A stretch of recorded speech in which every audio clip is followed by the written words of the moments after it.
Just call me Ignoramus Maximus.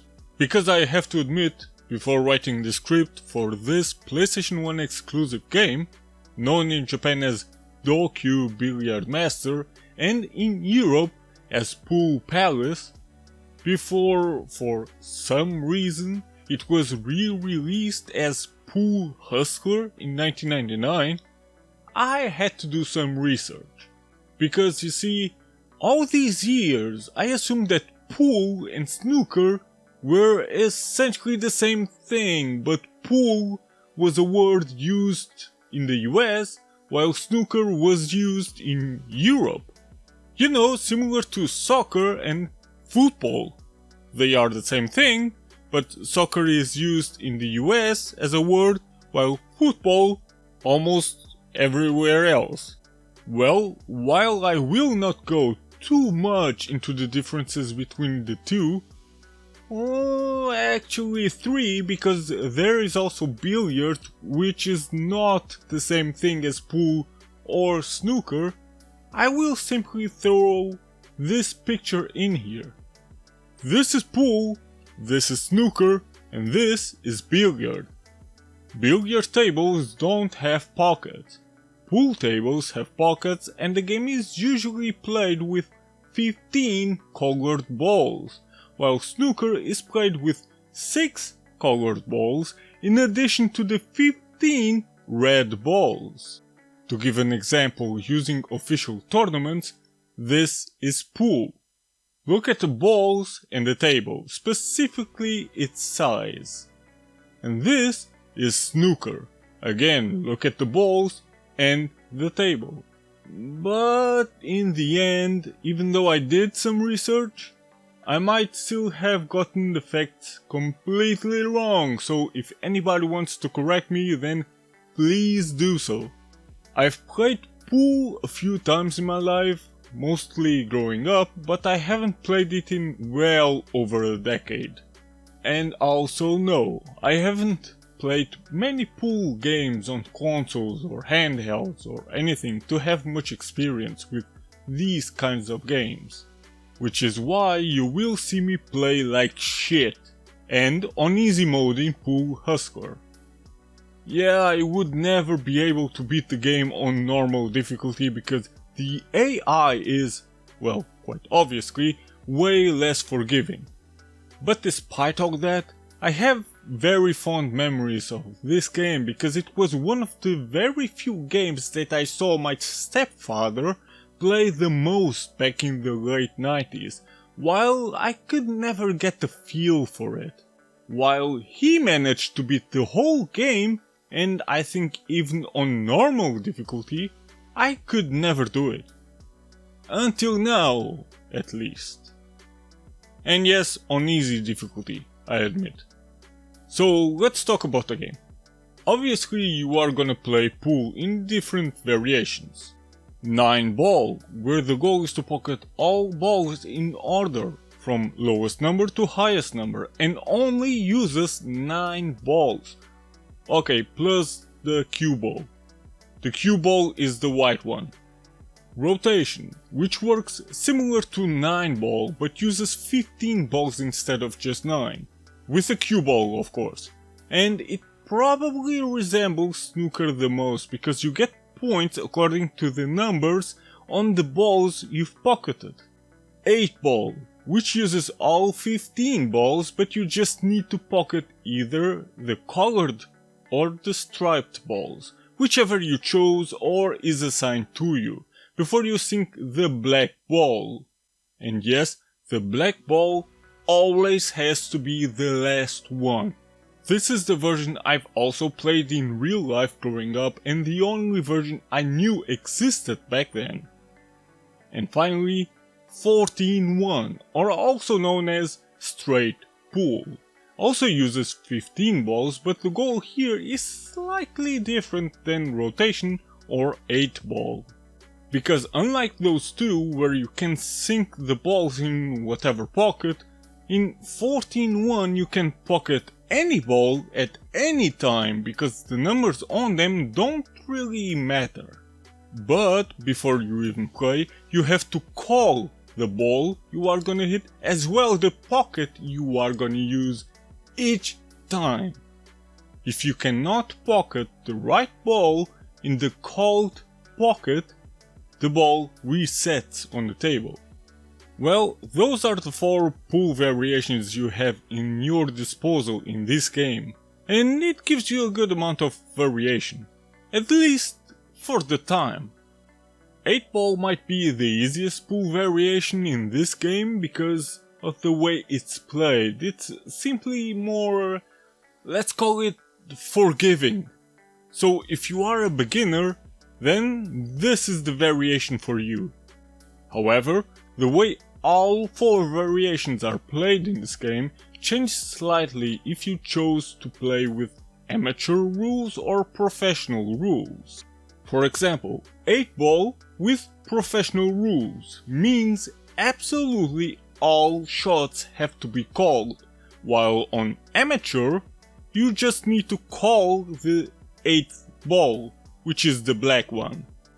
Well, jumping to the campaign mode, or rather story mode as it is called in this game, you will play against various players for cash. You start with 300 bucks and your first opponent will be Joseph. You must bet a minimum amount on the game and the winner takes all, and in your case, you move on in the story. Well, even though there really isn't an actual story in the game at all, it's just you pulling the shit out of your opponents with the goal to beat the King of Pool. The King of Pool is found on the last stage, stage 6. So yes, there are only 6 stages total, but you will need patience to get there because you always have to win 2 out of 3 rounds, each and every time. So no, you cannot set it to just 1 round per opponent, which is kind of a shame. And despite there being only 6 stages, there are more than 6 opponents. Most of those you will find in Mayhood, which is stage 2. If you enter and exit and enter and exit, you will see 4 or 5 different opponents you can play against.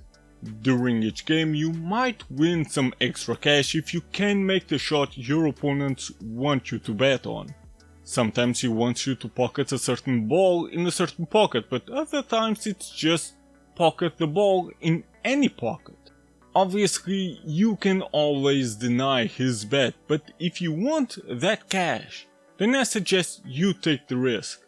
Because the later opponents will require a good amount of cash for you to even be able to play against them. And obviously they are better players than Joseph, so if you cannot beat Joseph with ease, then you will have a hard time beating the game unless you are good at pool, which I am obviously not. So I suggest to practice quite a lot before playing for real. During practice you can play however you like. Sink any ball you want regardless of the rules and do whatever. In the beginning that's fine, so you can have a feel for the game and how it's played. But later on I recommend you to play as if you were using the actual rules, so you get accustomed to it. If you need extra help, the game does a pretty good job in explaining everything to you. So if you need help, just go to lesson mode and this dude, which is one of the last opponents in the game, will teach you how to play pool. At first I assumed that this dude was the same one that appears in the opening for a brief second. But it's actually not. At least I assume, because the dude that appears in the opening for just a brief second for some reason is Kimura Yoshikazu, a trickshot GOAT from the 90s. But this character's name is Italian, so well, I assume it's really not Kimura. Regardless, there isn't much information about Kimura that I could find, but I've seen some of his shots and some of his videos, and dude has it down. But then again, I know shit about trick shots, so maybe he isn't all that good in the grand scheme of things, so I don't know. And yes, supposedly he is still kicking today as a 91-year-old man. Now, talking about trick shots, obviously you also have a mode like this where you can prove what you can really do with just a pair of balls. As long as it's not your own balls, that would hurt. This is the mode where you use every single angle possible to hit the ball. It requires precision to the highest degree, and it helps quite a lot that the controls tend to be good and precise. So if you fail a shot, then that's on you. And if you are like me, you will fail a lot. Finally, you can zoom in or out if you want to focus more on the balls or rather on the whole table. Or even use top-down view. I actually don't know which view really is the best here. I mean, I've tried to play it as if I was really playing on a pool table, but since you cannot move the camera to look to the sides as if you were moving your head around, you know, I had to memorize where the balls were. Sure, since you can zoom out, the issue is essentially negated, but you then have to constantly zoom in and out before every shot, and that can get a bit annoying. Top down lets you look at the whole table, however, if you shoot this way, your shot becomes more luck rather than precise. You can also use this line to help you with your shots, but since this line only focuses on the cue ball itself and not on the colored balls and where they will go, this helping line can be hit or miss, because you really have to know where the balls are gonna go as soon as you hit them. You have to calculate, imagine all sorts of angles and stuff like that. Well, you know, as if you were playing real life pool. The game is pretty chill with its atmosphere, its vibe and even its music, but it still can be on the slightly tedious side because on how slow it feels at times once you or your opponent made a shot. The camera always has to try to follow the balls around for some reason, and sometimes it seems to just jerk around without focusing on anything. I understand what they were trying to do here, and when it works, then it looks quite stylish, but when it doesn't and the camera follows nothing, it's rather annoying. However, overall, the whole game could have been slightly faster, especially between shots. Still though, it doesn't change the fact that Pool Hustler is a very chill game to just sit back and relax. It would have been better to play real pool instead of a console game. Well, duh, but hey, if you don't have a pool hall near you, games like these are the best next thing, I guess. Graphically, the game is fine for 1998. The tables look quite good, but then again they are just tables. The rooms you play your matches in are quite fine, sometimes a bit simplistic though, and the character portraits look semi-realistic, as if they were based on real-life people, but just slightly modified. I mean, Serge, or Sergey, or whatever, reminded me of Christopher Walken. While the music can be chill, I still have two issues with this. However, one of which is... well, I am the issue. Because, thing is this, while each stage has its own theme song, which is fine, that song will be on a loop. Considering how slow the game can be between shots and how shit I am at playing this, the song will loop and loop and loop and loop and loop. so after a while it will get really annoying. However, by themselves, without the loop, the music tracks are actually quite fine, they are quite chill. Well, okay, for the most part. Because this is the second issue. Some tracks don't seem to fit the vibe the game is going for. Some of those tracks can feel chill, but considering that you are playing pool, they are rather unfitting. For example, in stage 3 the background music made me think I was playing a JRPG instead of pool.